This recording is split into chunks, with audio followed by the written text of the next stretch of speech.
আজকে আমি তোমাদেরকে একটি নতুন রেসিপি দেখাবো। সেটা হচ্ছে বাড়িতে তোমরা কীভাবে পিৎজা বানাতে পারবে। সবার বাড়িতে তো মাইক্রোওভেন থাকে না, তো বাড়িতে কড়াইয়ের মধ্যে মানে গ্যাসের ওভেনে কীভাবে পিৎজা বানাতে হয় সেটা আমি আজকে তোমাদের সাথে শেয়ার করব। তো তোমরা দেখতেই পাচ্ছ এখানে প্রথমে পিৎজা সস দিয়ে দেওয়ার পরে আমি এখানে কর্ন দিলাম। এখন দিয়ে দিচ্ছি পাতলা করে কেটে রাখা ক্যাপসিকাম। এর উপর আমি দিয়ে দিব ছোট ছোট পাতলা করে কেটে রাখা পেঁয়াজ। এবার আমি এর মধ্যে দিচ্ছি চিকেন সসেজ, পাতলা পাতলা করে একটু কেটে নিয়েছি।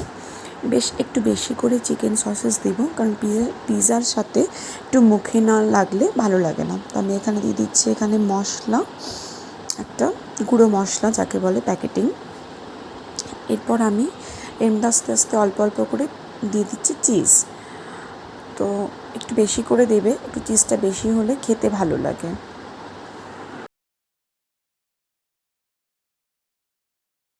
তো এবার দেখতেই পাচ্ছ আমি এটা কড়াইয়ের মধ্যে বসিয়ে দিয়েছিলাম।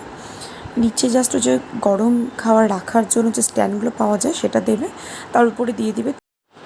আর এই দেখো আজকে আমার চিকেন সসেজ পিৎজা রেডি। তো তোমাদের আজকে রেসিপিটা আমার কেমন লাগলো তোমরা অবশ্যই আমাকে কমেন্ট করে জানিও। টাটা।